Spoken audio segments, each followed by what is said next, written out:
السلام علیکم ورحمت الله وبرکاته.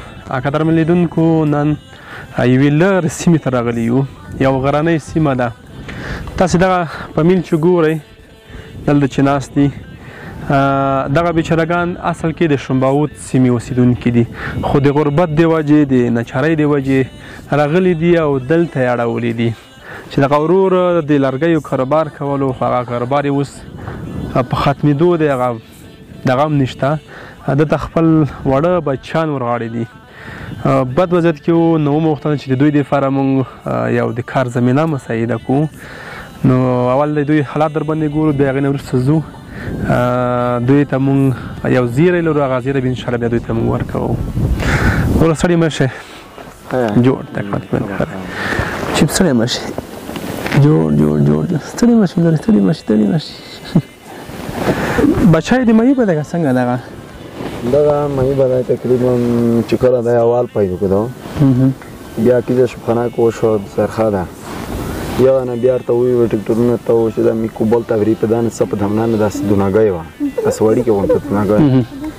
بیا کله چې هغه دونګۍ په کوبل ته مې یو کوبل کې پریشان کړه، چې کله یې پریشان کړه بیا به ډېر په افغانستان په ډاکټرونو وګرځوه، غریبون خلک یې خو داسې خو نه یي چې موږ داسې مړی یې ښور ته ایسي، یې بل زوی ته ایسي، یې بل زوی ته ایسي، خو تر هغه چې هلته وګرځوه ویې چې دا هلته دغه علاج نه کېږي.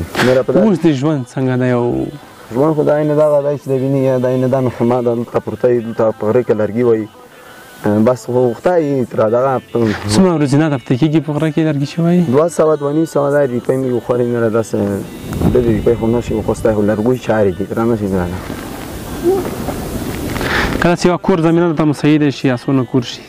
داسې کور خو چې موږ ته باور شي موږ به ډېر ښه شول وي، دا خو دغه خړو په ډغرونه به خوړه شي، دا خو ډېره ښکلې خبره وي، دا خو ډېره ښه خبره وي. څه انشاءالله دې نه خلاصېږي، خدای مهربان دی. صحیح شوله. قدرمن لیدونکو، تاسو د دغه ورور خبرې واورېدلې.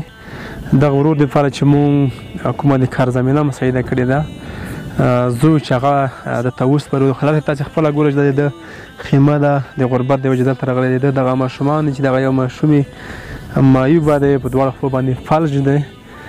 بس دغه بیچاره پلار چې تاسې ګورئ، که لاسونه یې وګورئ دا ښه زحمت ایستلی دی، هر لاسونه چې وګورئ داسې کلک دي لکه تیږه. خو متاسفانه چې د ده د کور هغه ضرورتونه په دغه هغه باندې نه پوره کېږي. نو انشاءالله موږ کوشش کوو چې د داسې بېوزلو بېچارهو خلکو دپاره د کار زمینه مساعده کړو، دوی په خپل کار شي. ولې چې نن سبا وخت کې په افغانستان کې غربت بیخي ډېر دی. نو موږ هم همدغه کوشش دی چې دوی په خپلو خپو باندې ودرېږي او د خپل فامیل لپاره په خپله نفقه پیدا کړي. موږ یوازې یو هڅه او کوشش سره کوو، هغه هم ستاسې په برکت سره. موږ سره پاتې شئ چې موږ دته دغه دوکان هغه شی وسپارو. چې یو اختر ته هم جامې ونه کړي او په ګاونډ کې خان بچیانو ته دعا کړي دي، زما د ګران وطن په ګران ولس دې څه کړي دي، زما د ګران وطن په ګران ولس دې څه کړي دي. غربت او رکشه تای لوبې په کاله کړي دي، زما د ګران وطن په ګران ولس دې څه کړي دي، زما د ګران وطن په ګران ولس دې څه کړي دي. وخت فریاد غریبانو لیکړه، په نس د وږو افغانانو لیکړه، په نس د وږو افغانانو لیکړه.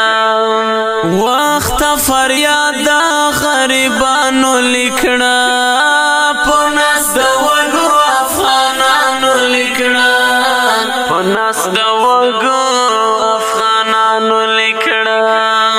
حساب کېږي کچا بد او کچا ښه کړي دي، زما د ګران وطن په ګران ولس دې څه کړي دي. تاسو سره چې موږ کومه ژمنه کړې وه د کور زمینه مساعدول وو، دغه دوکان دی، مبارکي درته یایو.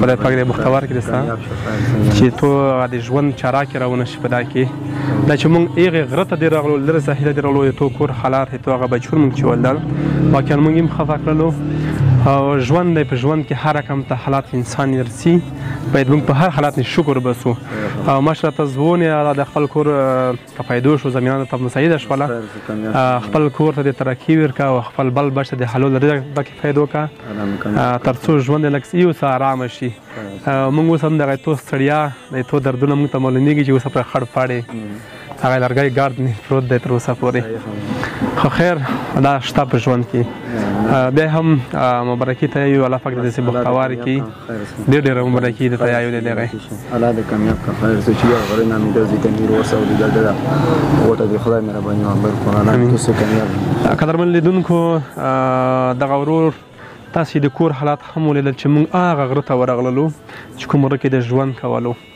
ځوان دی خو دا چې کاروبارونه په افغانستان کې په ټپه ولاړ دي غربت زور اخیستی کوچني بچیان لري چې یو کوچنی زوی شل هم و موږ وغوښتل چې دته د کار زمینه مساعده کړو د دکان جوړ کړو ترڅو یو څه دغه ژوند یې راحته شي یو څه دغه مړې هیلې را ژوندی شي ترڅو خپل فامیل ته حلال رزق پیدا کړي موږ ستاسو په ملتیا تل د داسې خلکو دپاره د کار زمینه مساعده کړې دی کور مو ودان ستاسو نه ځانګړې مننه کوم دغه د نن ورځې خپرونه د موږ تر بله داسې خپرونه چې بیا ستاسې په درانه خدمت کې حاضرېږو تر هغې درنه اجازه غواړو خدای پامان مبارکي ته بیا هم خدای ته بختوار در دکون خدای پامان فاهم ووایا چې څه دې په خپل زړه کړی دی زما د ګران وطن په ګران ولس دې څه کړی دی